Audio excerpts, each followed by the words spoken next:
Assalamualaikum warahmatullahi wabarakatuh. Halo semuanya, saya Dede Iskamto, mahasiswa Mercubuana. Di kesempatan ini saya ingin mempresentasikan materi arbitrase untuk keperluan tugas besar 1 mata kuliah aspek hukum dalam pembangunan dengan dosen Pak Wijojo Kurniadi, STMM.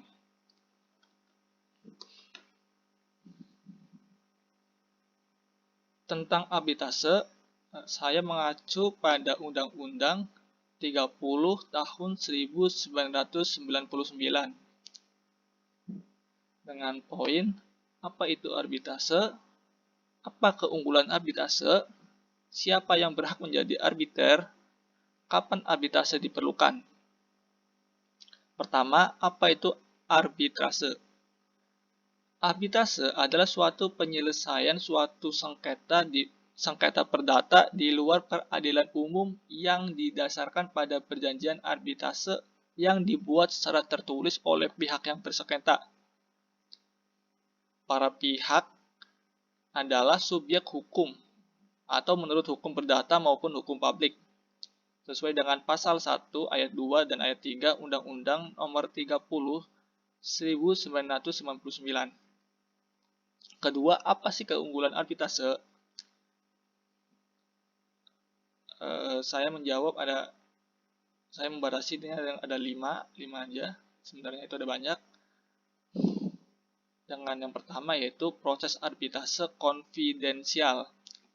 Maka dapat menjamin kerahasiaan dan publisitas yang tidak dikehendaki karena sifat yang tertutup dan tidak konfrontatif dan berlangsung secara kooperatif atau damai.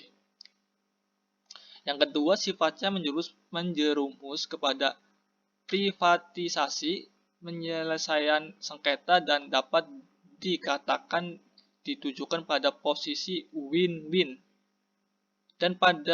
dan bukan kepada apa yang bisa terjadi di pengadilan yang mempertaruhkan win-loss dan banyaknya terjadi pada jual beli hukum. Dapat prediksi atau menentukan waktu, tempat, dan biaya perkara tergantung hukum acara yang dipakai. Yang ketiga, dapat milih arbiter tunggal atau arbiter dari masing-masing pihak yang dipercaya. Yang keempat, putusan arbitrase sesuai dengan kehendak dan niat para pihak merupakan putusan final, mengingat para pihak sebagai sengketanya. Arbitrase itu baik hanya untuk para penguasa yang bonafide dan beritikat baik, dan bukan mereka yang seringkali menggunakan pengadilan sebagai alat untuk mengelak kewajiban dan mengulur waktu pemenuhan kewajiban. Ya, biasanya dengan bantuan pengacara yang tidak bertanggung jawab. Yang ketiga, siapa sih yang berhak menjadi arbiter?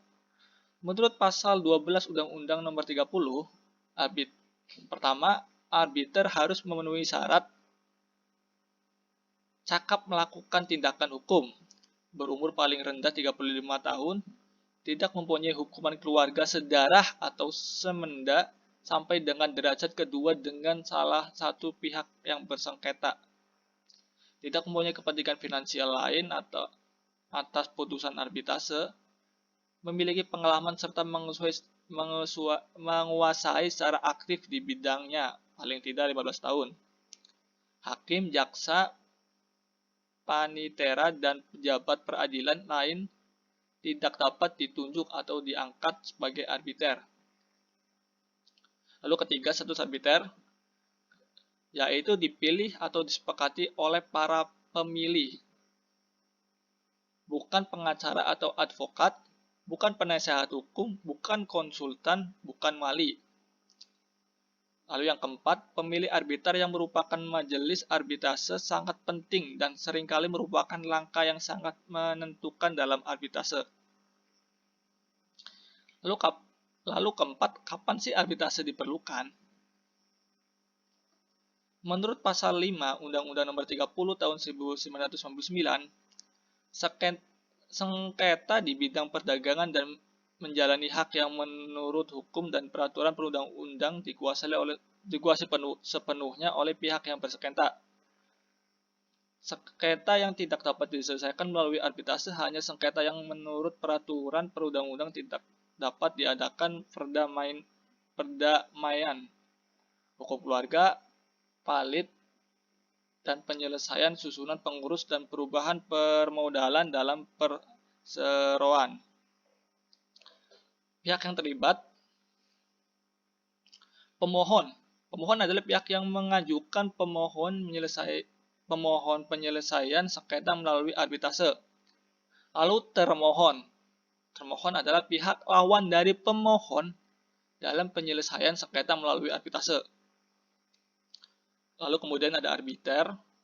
Ya, tentunya seorang yang lebih yang dipilih oleh pihak yang bersengketa atau yang ditunjuk oleh pengadilan negeri atau lembaga arbitrase untuk memberikan keputusan mengenai sengketa tertentu yang diserahkan penyelesaiannya melalui arbitrase. Putusan arbitrase. Penyelesaian sengketa melalui arbitrase adalah mengenai pokok permasalahan yang timbul dari perjanjian yang dibuat oleh para pihak dan diharapkan penyelesaiannya dapat melanjutkan berlangsungnya perjanjian yang telah dibuat di antara pihak atau paling tidak dapat tetap melanjutkan hubungan kerjasama atau transaksi antar pihak di kemudian hari. Lalu kedua, ex equo et bono.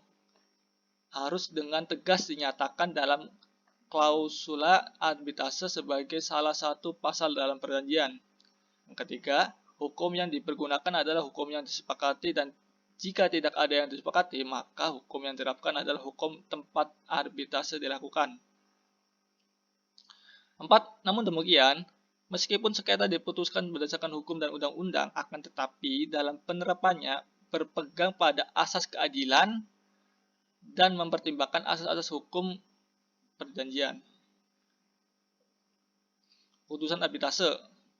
Pihak A dengan dasar haknya menyampaikan kepada arbiter, kemudian begitu pula pihak B dengan dasar-dasar hukumnya menyampaikan kepada arbiter.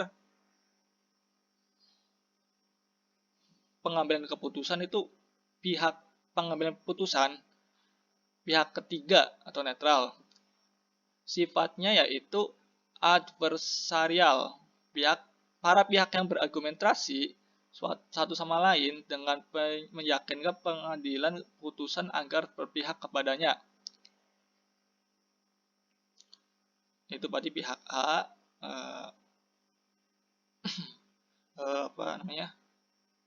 berargumentasi pada arbiter, pihak B juga berargumentasi pada arbiter. Lalu si arbiter itu lalu pengambilan keputusannya yaitu dilakukan oleh pihak yang netral ya. Fokusnya yaitu pada hak-hak secara hukum dan hak-hak masa lalu. Ya, demikian presentasi saya. Kurang lebihnya mohon maaf. Wassalamualaikum warahmatullahi wabarakatuh.